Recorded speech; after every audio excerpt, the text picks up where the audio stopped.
बिस्मिल्लाहिर्रहमानिर्रहीम, अस्सलाम वालेकुम। मैं हूं अब्दुल कादिर और आप देख रहे हैं आपका अपना यूट्यूब चैनल। आज तारीख है 14 जून और दिन है पीर का। वफाकी हुकूमत की जानिब से बजट पेश किए गए अब 2 दिन हो चुके हैं। कौमी असम्बली का इजलास जारी है और पूरी कोशिश की जा रही है अपोजिशन जमातों की जानिब से कि किसी तरह से इस बजट को पाकिस्तान की तारीख का नाकाम तरीन बजट करार दिया जाए। और दूसरी तरफ वज़ीर आज़म इमरान खान ने भी महाज संभाल रखा है। 2 दिन की उन्होंने छुट्टी की, लेकिन छुट्टी से वापस आते ही आज तर्जुमानों को एक बार फिर बुलाया और क्या गाइडलाइंस दी, क्या नया हुक्मनामा दिया, इस बारे में आपको तफसील बताऊंगा। लेकिन इसी बजट के दौरान पाकिस्तान के लिए है कुछ बहुत ही ज़बरदस्त और अच्छी खबरें। ख़ास तौर पर वज़ीर आज़म इमरान खान ने एक नए निज़ाम की मंजूरी दे दिया। जी हाँ, आप यूँ समझ लीजिए कि पाकिस्तान में आने वाला है एक नया निज़ाम, बल्कि आ चुका, उसकी आज बाज़ाब्ता मंजूरी दी है वज़ीर आज़म ने। और जो तरीक़ाकार होगा उसका आज एक तरह से टेस्ट रन करके दिखाया गया प्राइम मिनिस्टर को। आज मैं वज़ीर आज़म ऑफिस के 2 बहुत ही अहम इजलास कवर करके आ रहा हूँ और इन दोनों इजलासों में पाकिस्तान की आवाम के लिए अच्छी खबर है। ख़ास तौर पर वो लोग जो कहते हैं कि इस बजट से हमें क्या फ़ायदा, बजट तो पेश हो गया, गरीब के लिए क्या है। इस बार गरीब आवाम के लिए बराह रास्त हुकूमत मदद करने जा रही है कैश की सूरत में। एक तो एहसास एमरजेंसी कैश प्रोग्राम था, अब अगर गरीब आदमी को खाने पीने के लिए, राशन के लिए कुछ चाहिए तो उसके लिए भी हुकूमत कैश मदद करेगी। उसका निज़ाम क्या होगा, उसका तरीक़ाकार क्या होगा, आज उसकी मंजूरी दी गई। इसकी तफसीलात आपको बताऊंगा। और इसके साथ साथ पाकिस्तान के लिए कोरोना वबा के दौरान एक बहुत ही अहम कामयाबी, किस तरह से वज़ीर आज़म इमरान खान और उनकी टीम ने भारत और बांग्लादेश को एक बार फिर पीछे छोड़ दिया। पहले भी पीछे छोड़ा था जब टेक्सटाइल की बरामदात हमारी भारत और बांग्लादेश से एक्सीड कर गई थी, और इस बार एक और महाज में पाकिस्तान ने कामयाबी हासिल की और इस बार भी भारत और बांग्लादेश हमसे पीछे रह गए हैं अदाद-ओ-शुमार में। ये क्या है, ये सब कुछ भी आपको बताऊंगा। और इसके साथ साथ एक बहुत ही बारीक वारदात, याद रखिए, एक बहुत बारीक वारदात करने की कोशिश की जा रही है हुकूमत के साथ, और इसका पता हुकूमती हलकों को, वज़ीर आज़म इमरान खान को और हुकूमती जमात के कुछ बड़ों को चल चुका है। और एक भरपूर किस्म का, मुनज़्ज़म किस्म का रिएक्शन आने वाला है आइंदा 1 से 2 रोज़ में, अगर ये बारीक वारदात कामयाब हो गई या होने की कोशिश की गई। कहाँ से हो रही है? इलेक्शन कमीशन की जानिब से, वो भी आपको बताऊंगा। लेकिन इससे पहले आज की सबसे अहम और बड़ी खबर, नया निज़ाम लाने की तैयारियां मुकम्मल हो चुकी हैं। अब से चंद लम्हात पहले वज़ीर आज़म इमरान खान की ज़ेर सदारत एक बहुत ही अहम इजलास हुआ है मुआशरे के कमज़ोर और पिसे हुए तबकात को ऊपर उठाने के हवाले से। बजट में बहुत सारा रिलीफ दे दिया गया है ऑलरेडी, लेकिन इसके बावजूद एक नई कोशिश हो रही है जो बहुत पहले से जारी थी।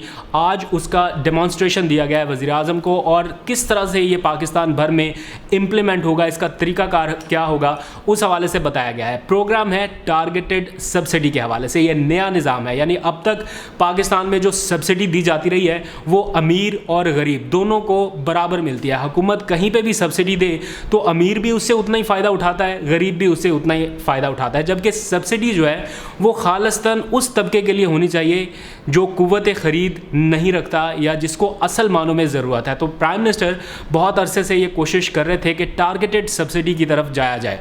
इस सिलसिले में 92% यानी 92% तक पाकिस्तान भर का सर्वे मुकम्मल कर लिया गया है। 8% का सर्वे इसी महीने में मुकम्मल हो जाएगा और इसके बाद पाकिस्तान में राइज होगा टारगेटेड सब्सिडी का सिस्टम, यानी जो सब्सिडी का मुस्तहिक शख्स है उसी को वो सब्सिडी की रकम या उसकी मद में हुकूमती मुआवनत मिल सकेगी। और हुकूमत ये चाहती है कि लोगों को बुनियादी अशिया ज़रूरियात जो हैं, खाने पीने की 10-12 आइटम्स हैं, या तो वो ख़ुद ख़रीद कर दे या उनको ख़रीदने के लिए मदद करे। इसलिए ये टारगेटेड सब्सिडी का एक नया निज़ाम था जिसकी आज बाज़ाब्ता मंजूरी दे दी गई है और वज़ीर आज़म की जानिब से कहा गया है कि 100% सर्वे मुकम्मल करते साथ ही इसे मुल्क भर में तमाम सूबों में यकसा तौर पर राइज कर दिया जाए। तो वो लोग जिनकी आखिरी उम्मीद हुकूमत से बंधी रहती है कहीं ना कहीं कि शायद हुकूमत उनके साथ कहीं कोई ताउन कर दे, उन लोगों के लिए बहुत फ़ायदा होने जा रहा है। खैर, एक और बहुत अच्छी खबर है। कोरोना वबा के दौरान वज़ीर आज़म इमरान खान और उनकी हुकूमत ने एक और अहम कामयाबी हासिल की है। इससे पहले हमने देखा मुआशी मामलात को बेहतर करने के लिए काफ़ी एफ़र्ट्स की गई और हमने अपनी टेक्सटाइल की बरामदात को इस हद तक बढ़ाया कि भारत और बांग्लादेश के ऑर्डर्स हमें मिलने लगे और हम कहीं ना कहीं इन दोनों ममालिक से आगे निकल गए। लेकिन ज़रूरत थी कि हम कुछ और शोबों में भी इनसे आगे निकलें। जैसे IT की फ़ील्ड में भारत और बांग्लादेश हमसे बहुत आगे हैं, तो कोशिश ये हुई कि इस फील्ड में भी पाकिस्तान को ऊपर उठाया जाए। उसके लिए बैक एंड पर बहुत कोशिशें हो रही हैं। मैं वक्तन फ़वक्तन आपको बताते भी रहता हूँ। लेकिन आज हम एक और शोबे में आगे निकले हैं, वो है अपनी वर्क फोर्स को बैरून मुल्क भिजवाने के हवाले से। इसमें कोई शक नहीं है कि कोरोना वबा के दौरान पाकिस्तान में जो वर्क फोर्स थी वो बहुत हद तक मुलाजमतों से महरूम हुई। लेकिन एक बड़ा चैलेंज हुकूमत के लिए ये था कि जो बैरून मुल्क हमारे ओवरसीज़ पाकिस्तानी हैं जो वर्क फोर्स के तौर पर गए हैं उनको मुलाजमतों पर बहाल रखा जा सके, वो बड़े पैमाने पर बेरोज़गार होकर वतन वापस ना आएँ बल्कि उन्हें वहीं पर रोज़गार के मौके मिलते रहें। इस सिलसिले में वज़ारत ओवरसीज़ जुल्फ़ी बुखारी और वज़ीर-ए-आज़म इमरान खान ने बहुत राब्ते किए। कुछ गैर मुल्की सफ़ीरों के साथ ये मामलात उठाए गए कि पाकिस्तानियों को या पाकिस्तानी मेहनत कशों को बेरोज़गारी से बचाया जा सके और जितना ज़्यादा मुमकिन हो सके नई वर्क फोर्स पाकिस्तान से बैरून मुल्क मुंतकिल की जाए। तो कोरोना वबा के दौरान जब दुनिया भर में लोग बेरोज़गार होकर अपने अपने वतन की तरफ गए, ऐसे वक्त में पाकिस्तान ने अचीव किया है एक नया टारगेट और पाकिस्तान खित्ते में सबसे ज़्यादा वर्क फोर्स एक्सपोर्ट करने वाला मुल्क बन गया है। यानी भारत और बांग्लादेश समेत खित्ते के जो दीगर ममालिक हैं उन सब से इस वक्त पाकिस्तान के नंबर्स ज़्यादा है। वज़ारत ओवरसीज़ तकरीबन 2,24,000 से ज़ायद पाकिस्तानी वर्क फोर्स को बैरून मुल्क रोज़गार दिलाने में कामयाब रही है। और अगर ये अदादोशुमार बांग्लादेश और भारत से कंपैरिजन किया जाए, उनके चूँकि वर्क फोर्स भी ज़्यादा है, उनके बैरून मुल्क लॉबिंग भी पाकिस्तान से कहीं ना कहीं मजबूत है जैसे भारत की है, लेकिन इसके बावजूद भारत सिर्फ 94,000 मेहनत कशों को कोरोना वबा के दौरान बैरून मुल्क रोज़गार दिलाने में कामयाब रहा है, जबकि बांग्लादेश लगभग पाकिस्तान के करीब है, 2,17,000 के करीब ओवरसीज़ जो हैं उन्होंने रोज़गार हासिल किया है। तो पाकिस्तानियों के लिए ये अदादोशुमार इसलिए भी हौसला अफजा है कि इन दिनों हमारे पास जो रेमिटेंसेस हैं वो रिकॉर्ड सतह की पहुंच रही हैं। उसमें काफ़ी हद तक किरदार जुल्फ़ी बुखारी का भी है।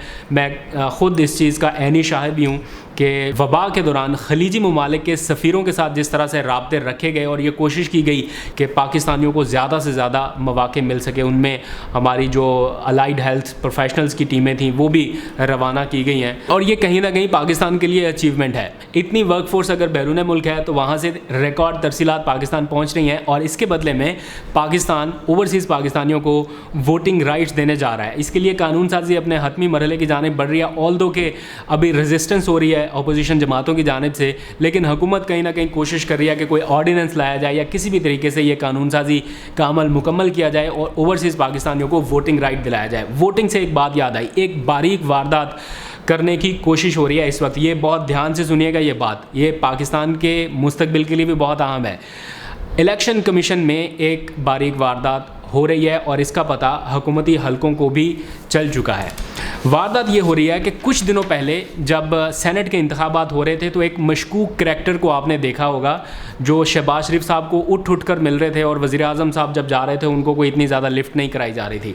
उनका नाम है ज़फ़र इकबाल मलिक और वो स्पेशल सेक्रेटरी इलेक्शन कमीशन के ओहदे पर थे उस वक्त जब वो सेनेट के इंतखाबात करा रहे थे बतौर रिटर्निंग अफसर। वो अब रिटायर हो चुके हैं, लेकिन वारदात जो की जा रही है वो ये कि उन्हें रिटायरमेंट के बावजूद एक नए ओहदे पर तैनात करने की कोशिश हो रही है, वो भी इलेक्शन कमीशन में। याद रहे कि ये वही शख्सियत हैं जिनके ऊपर तासुबाना रवैया रखने का इल्ज़ाम है पीटीआई की जानिब से और काफ़ी ज़्यादा हलकों में इस बारे में गुफ्तगू भी हो चुकी है, लेकिन ज़्यादा मामला इसलिए नहीं उठाया गया था कि उनके रिटायरमेंट के दिन नज़दीक थे और हुकूमत ने चूँकि एक प्रेस कॉन्फ्रेंस करके पूरे के पूरे इलेक्शन कमीशन पर ही अदम एतमाद का इजहार किया था, इसलिए इनके ऊपर कोई टारगेट नहीं किया गया। लेकिन इस वक्त ये हो रहा है कि भरपूर तरीके से अटैम्प्ट हो रही है इन्हीं ज़फ़र इकबाल मलिक साहब को वापस ओहदे पर लाने के हवाले से। 21वें ग्रेड का कोई ओहदा इलेक्शन कमीशन में खाली है और जो इलेक्शन कमीशन के कुछ बड़े हैं, 3-4 लोग बड़े, वो कोशिश कर रहे हैं कि ज़फ़र इकबाल मलिक साहब को वापस ओहदे पर लाया जाए। तो इसके लिए भरपूर रेजिस्टेंस होगी हुकूमती हलकों की जानिब से भी और भरपूर इसके ऊपर नज़र भी रखी गई है कि एक ऐसे शख्स को जिसके ऊपर एतराज़ात हैं ऑलरेडी हुकूमत के, वो वापस ना आ सके।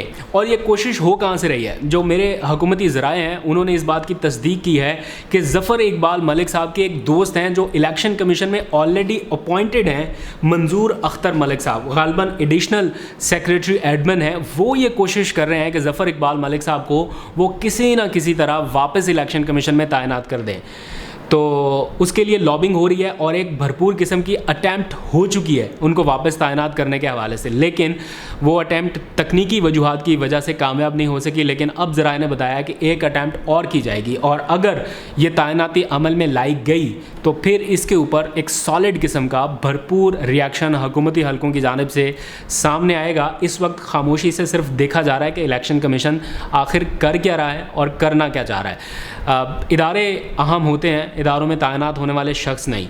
मेरा अपना भी ये मानना है और बहुत से लोगों का ये मानना है कि इदारों को बुनियादी तरजीह हासिल होनी चाहिए। अगर इदारे की अपनी साख मुतासिर हो रही है तो उसमें किसी ऐसे शख्स को अपॉइंट कर देना दोबारा, जिसके ऊपर बहुत सारे लोगों के एतराज़ात हैं, ये इदारे की अपनी साख को ख़राब करेगा। लेकिन देखते हैं आने वाले दिनों में इसके ऊपर क्या बातचीत होती है। जाते जाते एक बहुत ही अहम इजलास की कार्रवाई के हवाले से आपको बता दूँ, वज़ीर-ए-आज़म इमरान खान की ज़ेर सदारत हुकूमत के मुआशी तर्जुमानों का अहम इजलास हुआ अब से कुछ लम्हात पहले, जिसमें जायज़ा लिया गया कि बजट के दौरान जो अपोजिशन का रवैया है वो बहुत ही अफसोसनाक है। ख़ास तौर पर एक ऐसा बजट जो अवाम दोस्त था, जिसमें अवामी रिलीफ के लिए तमाम तर इक़दाम उठाए गए, कोई नए टैक्स नहीं लगाए गए, जो पहले से लगे हुए टैक्सेस विद होल्डिंग टैक्सेस थे या ड्यूटीज़ थी उनको कम कर दिया गया।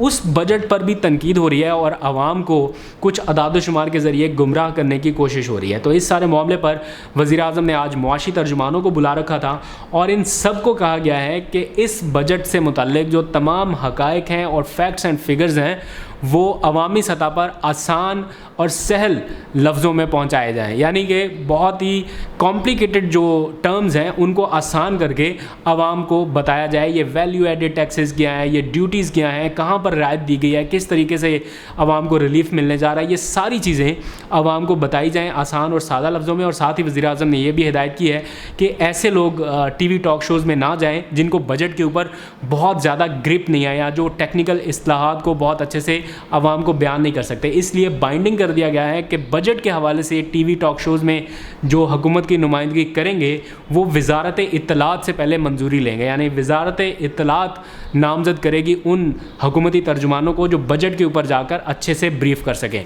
तो वज़ीर-ए-आज़म ये चाहते हैं कि जहाँ पर इतनी ज़्यादा कोशिश हुई है आवाम को रिलीफ़ देने के लिए, तो वो रिलीफ़ सही सादा और आसान लफ्ज़ों में आवाम को बताया भी जाए, क्योंकि वज़ीर-ए-आज़म का ये मानना है कि मुश्किल हालात के बावजूद एक ऐसा बजट पेश किया गया है मुल्क की तारीख़ में पहली बार, जिसे मुआशी माहिरीन सराहते हुए नज़र आ रहे हैं और वो ये करार दे दें कि शायद ये लूट सेल है आवाम के लिए, और जिसमें अमीर और गरीब को बराबर रख कर रिलीफ़ दिया गया है। अमीर तबके के लिए भी रिलीफ़ है, गरीब तबके के लिए भी है।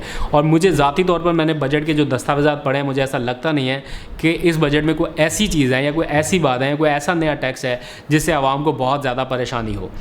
तो आवाम को गुमराह करने की जो कोशिशें हैं उनको काउंटर करने के लिए वज़ीर-ए-आज़म की जानिब से ये हिदायत दी गई हैं।